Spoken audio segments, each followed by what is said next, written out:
आकाशवाणी गोरखपुर से क्षेत्रीय समाचार।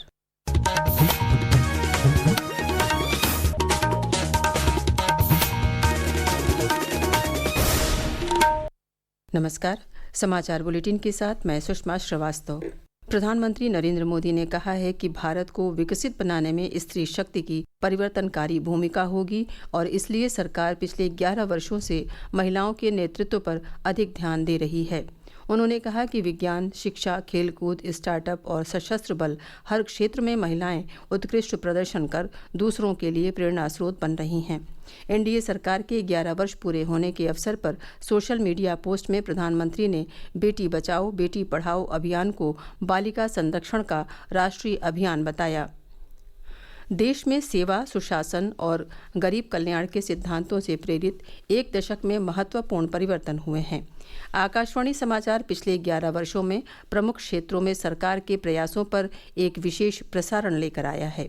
इस श्रृंखला में आज प्रस्तुत है मध्यम आय वर्ग के कल्याण पर केंद्रित ये विशेष रिपोर्ट।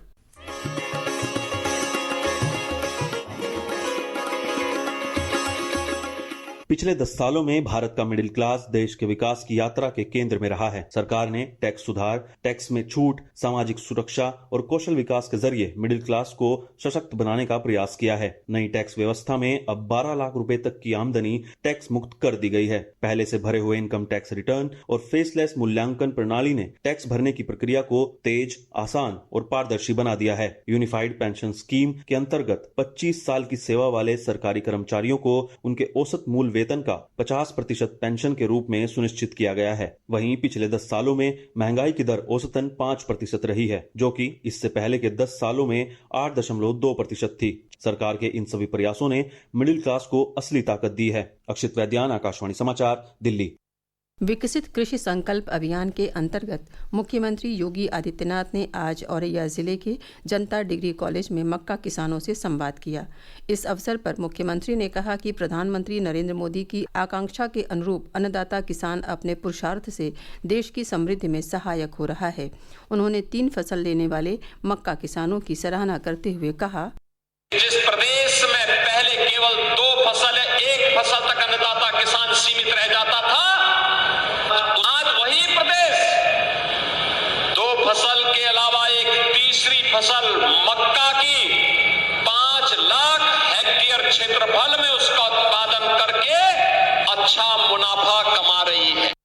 मुख्यमंत्री ने कहा कि प्रधानमंत्री नरेंद्र मोदी के नेतृत्व में डबल इंजन की सरकार किसान कल्याण के कार्यक्रमों को पूरी प्रतिबद्धता से आगे बढ़ा रही है। अन्नदाता किसान के जीवन में परिवर्तन का आधार ही यही है। विकसित कृषि संकल्प अभियान इसी कड़ी का हिस्सा है कि हम खेती की लागत को कम करें, उत्पादन बढ़ाएं, उपज को बाजार उपलब्ध करवाएं, किसान को उसकी उपज का अच्छा दाम दिलवाएं। कार्यक्रम के दौरान मुख्यमंत्री ने प्रगतिशील किसानों को सम्मानित किया और किसानों को मिनी बीज किट वितरित किए। इस अवसर पर प्रदेश के कृषि मंत्री सूर्य प्रताप शाही, कृषि राज्य मंत्री बलदेव सिंह औलख और औरैया जिले की प्रभारी मंत्री प्रतिभा शुक्ला सहित कई जनप्रतिनिधि भी मौजूद रहे। आकाशवाणी ने आज अपनी सेवा के 90 वर्ष पूरे कर लिए हैं। 8 जून 1936 को आज ही के दिन भारतीय राजकीय प्रसारण सेवा का नाम बदलकर आकाशवाणी किया गया था। ये देश के सांस्कृतिक सूचना और प्रसारण के इतिहास में एक ऐतिहासिक क्षण था। आज आकाशवाणी 591 स्टेशनों का संचालन करती है, जो भारत की 98% आबादी को 23 भाषाओं और 146 बोलियों में प्रसारण प्रदान करती है। भारतीय रेलवे द्वारा फिट इंडिया मूवमेंट और पर्यावरण संरक्षण को बढ़ावा देने के लिए संडे ऑन साइकिल अभियान के अंतर्गत आज बनारस रेल इंजन कारखाना बरेका वाराणसी में भव्य साइकिल रैली का आयोजन किया गया। रैली का शुभारंभ बरेका महाप्रबंधक नरेश पाल सिंह ने हरी झंडी दिखाकर किया और सभी को फिट रहने तथा पर्यावरण के प्रति सजग रहने का संदेश दिया।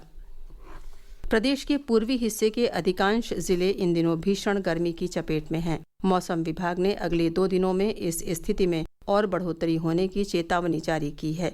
विभाग ने कल से प्रदेश के कई इलाकों में लू चलने की संभावना भी जताई है। इस बीच अधिकतम तापमान में 3 से 5 डिग्री सेल्सियस की बढ़ोतरी का भी अनुमान है। इसके साथ ही क्षेत्रीय समाचारों का ये बुलेटिन समाप्त हुआ। नमस्कार।